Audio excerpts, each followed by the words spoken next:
Muy buenas tardes a todos, bienvenidos, Bezrat Hashem. Que la clase de hoy, las palabras de Torah sean para Refuah Shelema de todo Am Israel, de todo el mundo en general, especialmente de las personas que más lo necesitan el día de hoy, entre ellas Sofía Bat Alegre y Ishak Abraham Ben Susana, Bezrat Hashem, que tengan Refuah Shelema. Ayer estábamos hablando acerca de la importancia de hacer las cosas que se tienen que hacer, a pesar de no siempre sentir el deseo de hacerlas. La importancia de hacer que el intelecto se sobreponga sobre los sentimientos. Dentro de toda esta línea de pensamiento, queremos ampliar la información esta noche con algo que dice el famoso Maharal de Praga, el famoso Jajam que creó un golem para proteger a los judíos del gueto en los tiempos en los que había las famosas Alilot Dam, las difamaciones donde acusaban a la población judía de asesinar gentiles para utilizar su sangre para la fabricación de matzot. En esa época, el Maharal Miprag, su inteligencia, su nivel, su espiritualidad, le dio la facultad de hacer uso de ciertos nombres sagrados para darle vida a un golem que se paseaba por las noches por el gueto para proteger a sus integrantes. El Maharal Miprag dice algo muy profundo, muy importante, basado en un versículo de la Torá. Dice el pasuk en el libro de Devarim: Efes ki lo yeh beja evión, no habrá dentro de ti, dentro de la nación judía, no habrá en ti pobres, no habrá pobreza. Eso es lo que dice la Torá como recompensa a las buenas acciones llevadas a cabo por la nación. Aparte de eso, lo que explican los Jajamim en el Talmud, dice el sabio Rabbi Yehudá: Kol hamekayem beatzmo kaj, sofo ba lide kaj.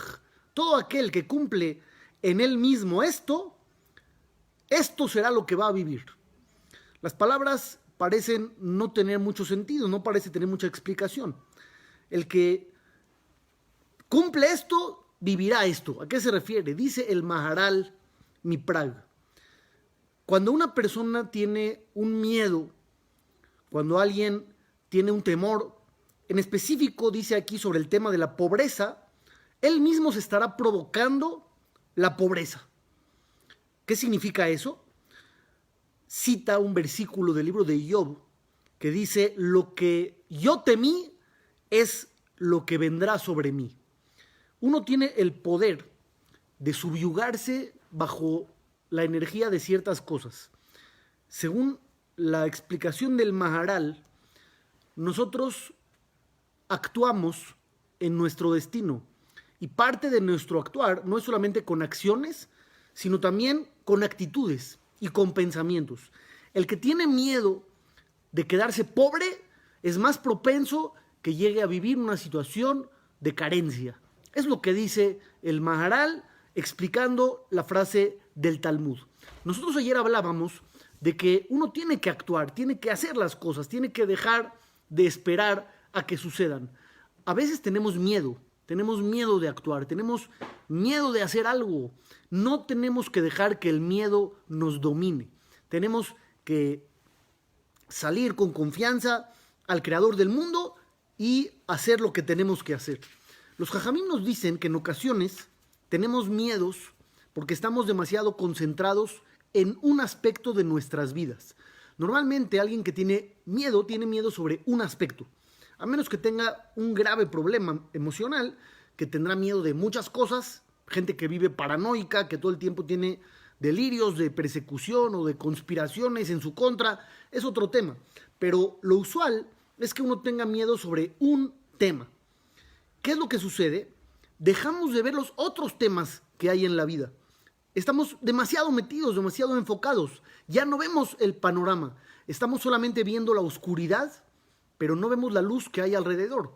Lo que no quiere el pasuk, lo que explica el Maharal de Praga, es que nosotros tenemos que dejar el miedo, porque el miedo mismo puede ser un factor para que sucedan cosas que no queremos que sucedan. Entonces, ¿qué tenemos que hacer? Tener reflexión sobre qué es correcto y qué es incorrecto. Y cuando ya llegaste a la conclusión de que algo es correcto, hazlo sin miedo. ¿Qué va a pasar? Que Akadosh Baruj Hu sea el que te mande las cosas positivas, pero sin miedo. Tú tienes que actuar y no dejar que el miedo paralice tu existencia. Un ejemplo extraordinario lo encontramos en el libro de Bereshit.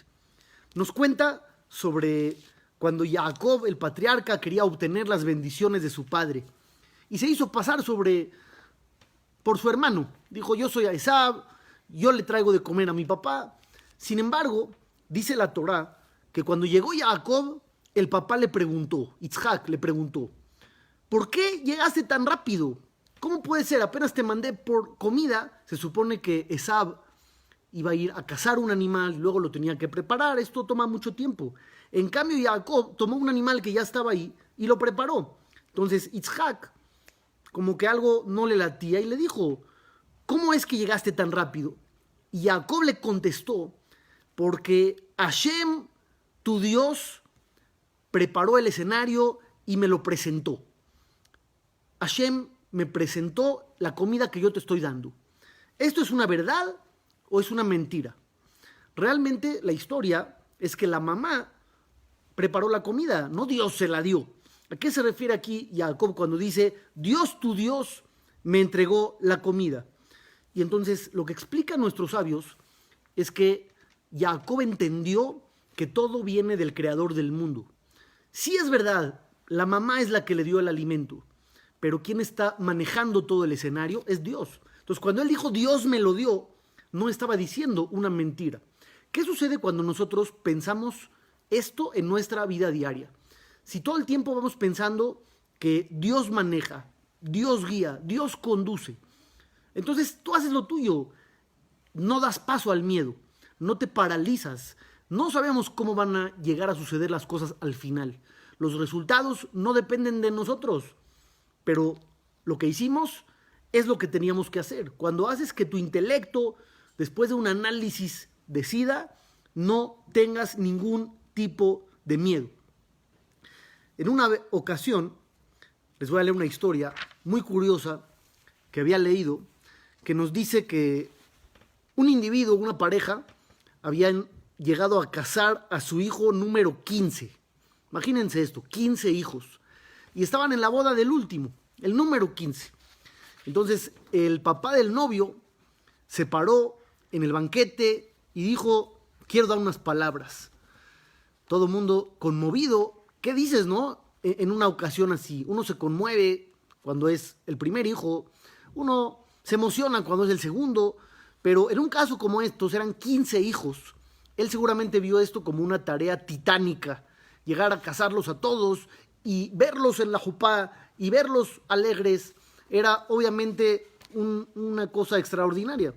Al final de cuentas los logró casar a todos y ya cuando está por hablar en la boda de su hijo número 15 se paró, todo el mundo callado, esperando con expectativa el discurso y dijo: les quiero decir que yo logré casar a todos mis hijos sin la ayuda de Dios. Todo el mundo se volvió loco.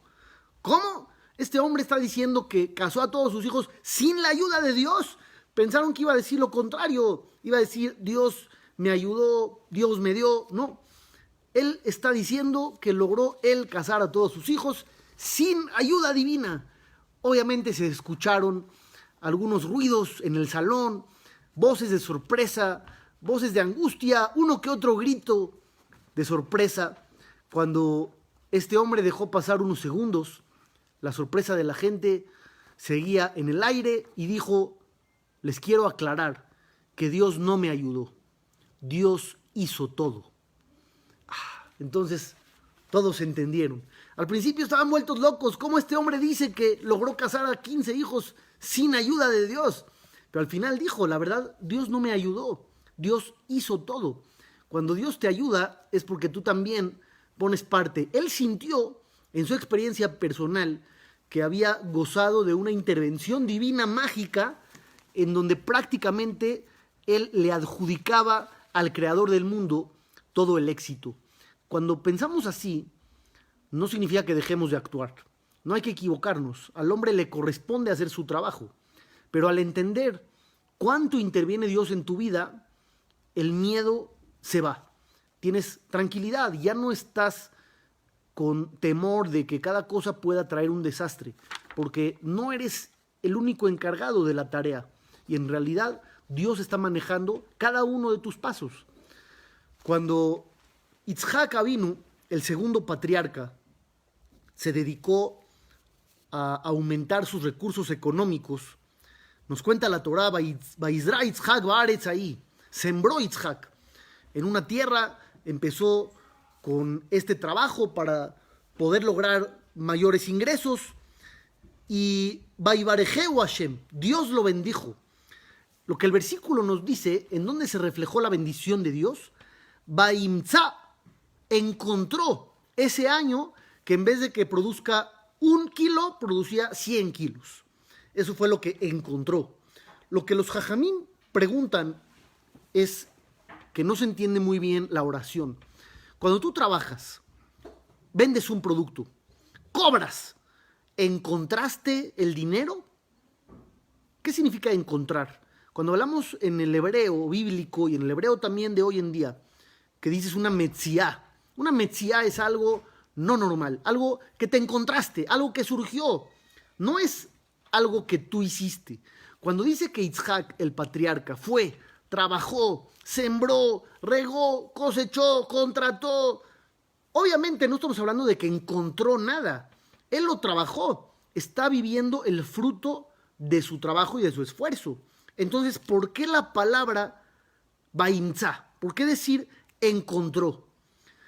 La respuesta de los jajamim es así. Por más esfuerzo que hagas, no puedes tú jactarte de merecer.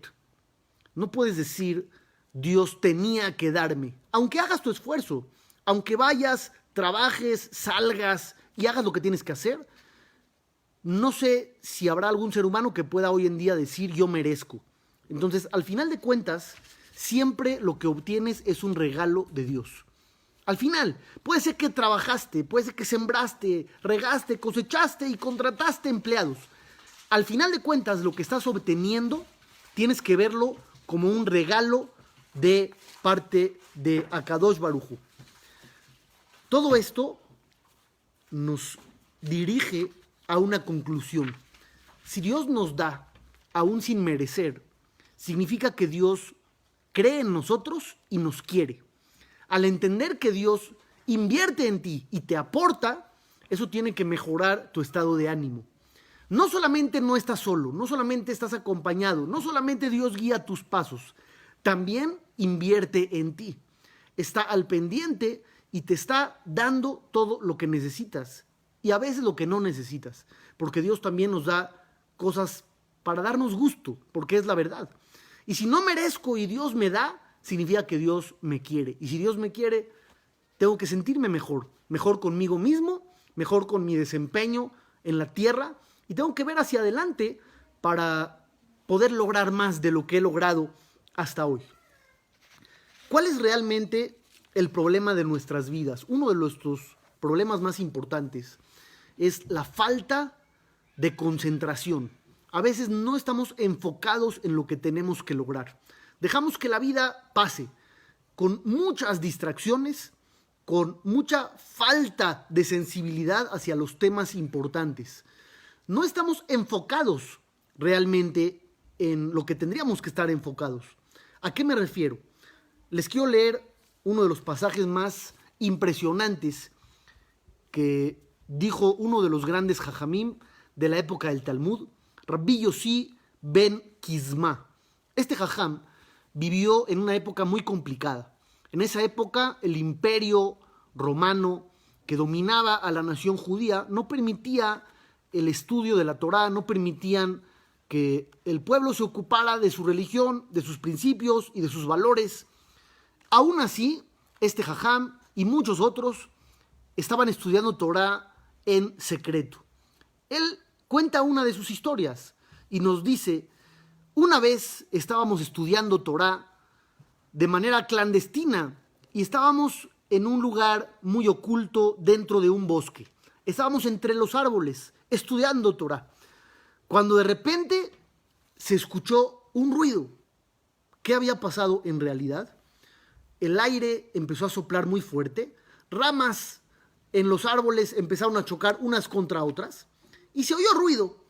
Eso es lo que pasó realmente, pero los que estaban ahí no entendieron qué había pasado, no llegaron a esa conclusión, simplemente escucharon ruido. ¿Qué pasa cuando uno está escondido y escucha cualquier ruido? Pues tiene pánico de que lo hayan alcanzado, de que lo hayan descubierto. Y así cuenta Rabbi Yossi ben Kisma. Dijimos, hoy Lanu, pobres de nosotros, ya nos alcanzaron los enemigos. Pero después de esos momentos de angustia iniciales, vieron que realmente no había nada. No había nadie, era simplemente el aire que había golpeado las ramas de los árboles. Voy a parar aquí tantito. ¿Cuál sería la reacción de un ser humano normal, común y corriente?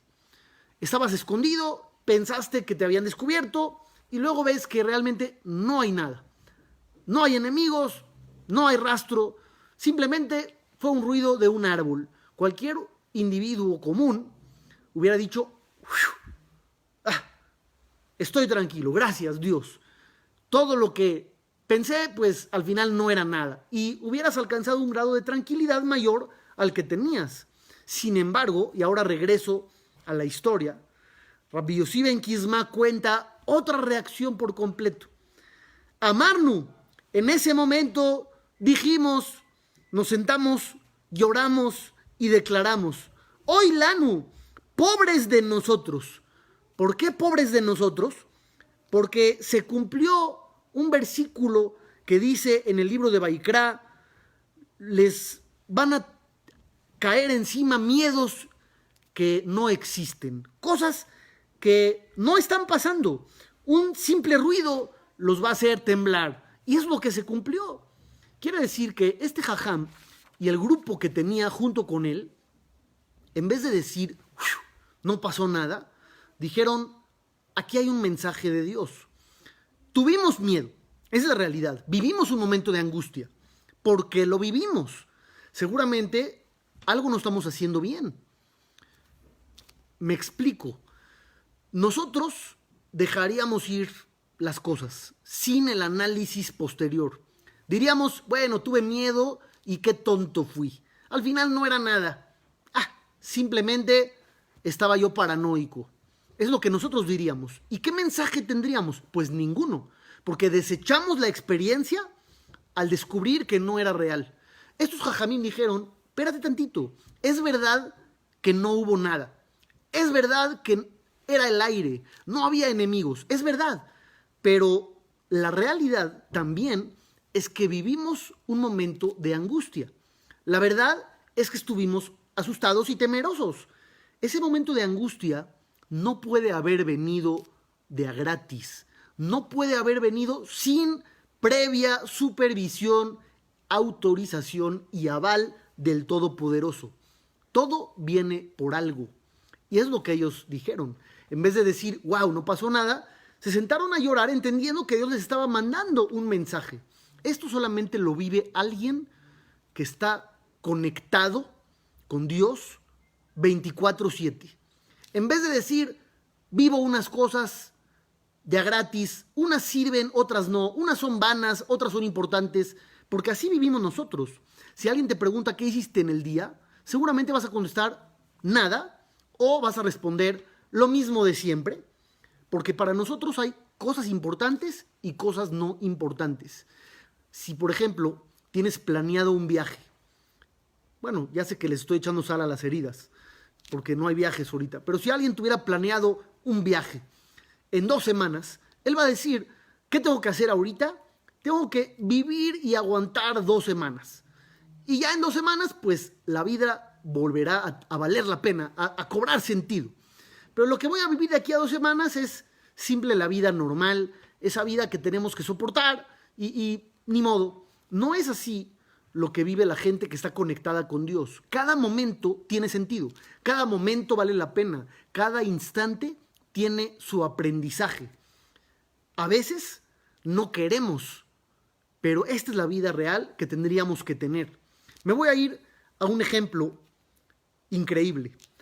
Moshe Rabbenu, es sabido, vivió 120 años. Hubo 4 grandes líderes de Israel que vivieron la misma cifra, la misma cantidad de años. Fue Moshe Rabbenu, que vivió 120 años. Rabbi Akiva también vivió 120 años. Hillel Azaken, el sabio de la Mishnah, vivió 120 años. Y Rabbi Yohanan ben Zakkai, el líder judío en la época de la destrucción del segundo templo. Los 4 personajes vivieron 120 años. Lo que caracteriza a Moshe, además de ser el primero y ser el más importante y el más grande, es que no quería morir. Él no quería irse y luchó contra Dios para permanecer en el mundo. La Torah dice la palabra Baet Hanan, le rogó a Dios que no se quería ir. Los Jajamim, basados en el valor numérico de la palabra, dicen que Moshe rezó 515 rezos distintos para convencer a Dios de que no muriera. Sin embargo, Dios no cedió. Dios dijo, se acabó, no reces más, te tienes que ir. Ok, vamos a lo que sigue de la historia. Lo que he mencionado hasta ahorita, pues es sabido. Pero hay una parte realmente impactante sobre el último día de Moshe, de sus últimos momentos en este planeta, que contrastó diferente a lo que acabamos de decir. Es un contraste impresionante. Dios le dice, quiero que subas al monte Nebo. ¿Por qué? Porque ahí vas a morir. Dice el Talmud en el Tratado de Sotá, ¿cuántos escalones tenía que subir Moshe para situarse en el lugar indicado, para morir en la zona donde Dios quiere quitarle la vida? 12 escalones. ¿Cómo subirías 12 escalones cuando sabes que son tus últimos momentos en el mundo? Ustedes no sé si utilizaban el sistema, pero en la escuela cuando éramos chicos y no queríamos llegar al salón de clases, hacías 2 pasos para adelante, 1 para atrás, 2 para adelante, 1 para atrás, y así hacías tiempo. No había prisa por llegar. Seguramente Moshe Rabbenu iba a hacer lo mismo. Dios le dijo, ya te vas. Últimos momentos, últimos 12 escalones. ¿Cómo los subió Moshe? Seguramente subía uno, analizaba, pedía, rogaba, disfrutaba. No. Dice el Talmud en el Tratado de Sotá. Los 12 últimos escalones los subió Moshe Bepesiá Ahat. En un solo paso. Moshe era muy alto, era grande y logró de una zancada abarcar los 12 escalones. Y entonces llegó rapidísimo. En vez de hacer tiempo en sus últimos instantes, llegó rapidísimo a la zona y entonces va a morir rápido. Y la pregunta es esta, ¿por qué Moshe va tan rápido? Si no quiere morir, si no se quiere ir y si está pide y pide y pide y está rogando, entonces, ¿por qué cuando llega el momento él se apresura? ¿Y por qué subir de un paso 12 escalones? Y la respuesta es la que acabamos de decir. Moshe hizo lo que tenía que hacer, pidió, rogó, se dio cuenta al final de que Dios tomó otra decisión.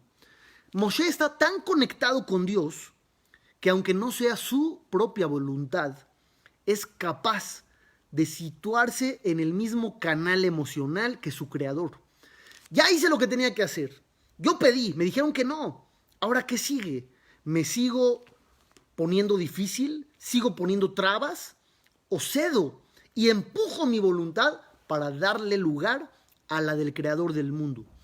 Si uno vive junto con Dios, puede llegar a este nivel, en donde no importa qué pensaba yo, ahora quiero lo mismo que Dios y lo hago, aunque no era mi voluntad original. Y como Dios quiere que ya me vaya, pues ¿qué crees? Tengo prisa por cumplir su palabra. Oye, pero hace 2 minutos estabas diciendo que no. Hace 2 minutos rogabas no irte. Sí, es verdad. Todo tiene un momento. Un momento para pedir, otro momento para aceptar. No todo lo que pedimos se cumple. Puedes golpear tu cabeza contra la pared y ser necio y luchar y pelearte contra la realidad que estás viviendo. O puedes entender que por algún motivo desconocido para ti, lo que estás viviendo es voluntad divina. Y en vez de pelearte contra ella, tratar de adaptarte y vivirla. Eso es lo que nosotros tendremos que hacer. El rey David nos cuenta en el libro de Shemuel. Él fue el que tenía el proyecto de construir el Bet HaMikdash, el templo sagrado, la casa de Dios en Jerusalén. Sin embargo, hubo dos partes en la historia.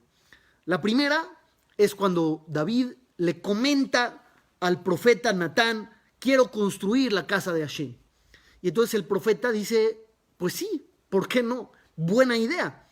Esa misma noche pasan las cosas a otra etapa. ¿Qué es lo que sucede? Dios se comunica con Natán el profeta y le dice: tienes que ir con David inmediatamente a decirle que no construya el Bet HaMikdash. De inmediato.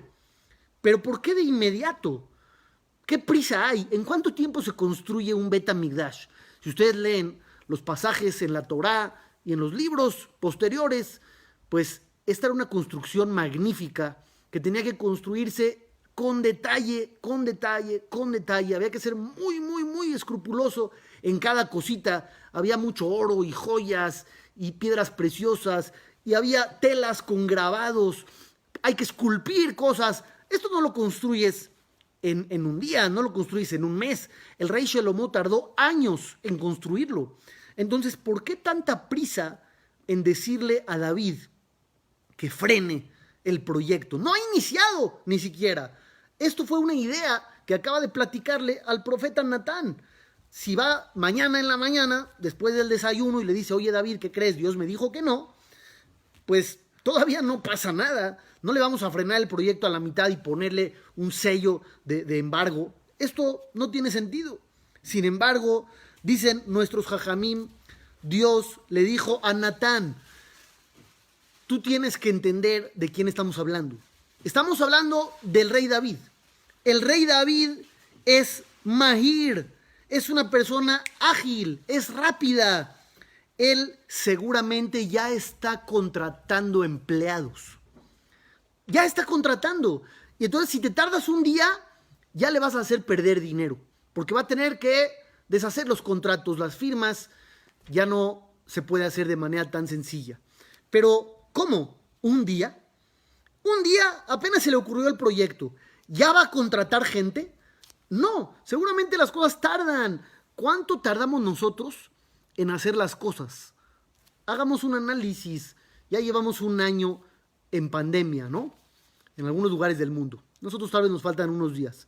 Seguramente cuando nos dimos cuenta a lo que iba esto, tuvimos algún proyecto. Dijimos: yo voy a aprovechar el momento, voy a aprovechar mis horarios, voy a aprovechar que puedo hacer cosas de manera distinta. ¿Cumplimos nuestros objetivos? ¿Hicimos las cosas? ¿Llegamos a cristalizar los proyectos? Tal vez no. David, el rey, un día se le ocurrió el proyecto del Bet HaMikdash y Dios le manda a decir: frena ya. ¿Por qué tanta prisa? Porque seguramente ya está contratando empleados. Esto es lo que caracteriza a la gente que se enfoca en el éxito, se enfoca en lo que tiene que hacer. No es gente que vuela, no es gente que se distrae y que pierde el tiempo. Es gente que está conectada en otra plataforma emocional, de pensamiento y de vida, que simplemente se dedica a hacer lo que tiene que hacer. No pospongas las cosas. Primero analiza. Después de llegar a una conclusión, actúa. No puedes poner tanto tiempo entre el análisis, la conclusión y la acción. Nosotros podemos ver gente que le dice a sus hijos o a sus nietos: yo quise hacer, yo quise lograr, yo cuando era joven se me había ocurrido. Todo eso es vano, todo eso es aire. Y a veces nos pasa también a nosotros mismos. Tenemos que pensar diferente. Boaz, que era el bisabuelo del rey David, cuando se iba a casar con Ruth, la proveniente de Moab, dice la Torá, nos cuenta que Ruth tuvo una plática con su suegra Naomi y le dijo una frase extraordinaria: Lo ishkota ish, tú no te preocupes porque Boaz no va a descansar, Kim kila adabar hayom, él va a terminar de ocuparse del asunto hoy. No te preocupes, apenas le acaban de decir. Ruth encontró a Boaz y le dijo, soy pariente, estoy viuda, hay un precepto que te cases conmigo. Y Boaz, ¿en cuánto tiempo toma la decisión? Inmediatamente, hoy dice, ese día toma la decisión y ese día va a terminar de realizar todo, no solamente la decisión. Esa misma noche contrajo matrimonio con ella. Esto es lo que debe de hacer cada uno de nosotros. No llegar a posponer, no decir el año que viene, no decir, bueno, hoy es miércoles, ya, ¿para qué? Mañana jueves, viernes, ya no, lunes. Se te fueron muchos días. Nosotros tenemos una semana de 7 días. La semana laboral empieza el lunes. En Israel, por ejemplo, el domingo. Tú vas el domingo, parece martes. Todo el mundo ya chambeando. Algo muy curioso que ustedes pueden llegar a corroborar. Allá en Israel, la gente abre sus negocios. No como aquí, que hay un horario. Todo el mundo antes de las 9 de la mañana no te contesta el teléfono. Ahí no. De repente sales a las 7:30 de la mañana y ya la mitad de las tiendas están abiertas. O pueden ser las 11 de la noche y la tienda está abierta. Porque la gente tiene ahí otra cultura, otra mentalidad. Como es un país relativamente nuevo, no están tan contagiados de los hábitos en otros países, o como le quieran llamar, continentes. Cada quien tiene su rollo y su legado, ¿no? Pero ahí, como es un país relativamente nuevo y tuvieron que construirlo desde cero, no había tiempo para descansar. ¿Por qué vas a cerrar a las 6 de la tarde o a las 7 de la noche tu local? Si todavía hay gente en la calle hasta las 10 y ahí vas y está abierto. ¿Y por qué vas a abrir a las 9 si a las 7:30 ya estás parado y ya no tienes nada que hacer? Es otra mentalidad, pero podemos ver cómo eso se refleja en los avances que tienen, cómo siempre están a la vanguardia. Hoy en día con el asunto, por ejemplo, de la vacuna, son el país número 1 del mundo.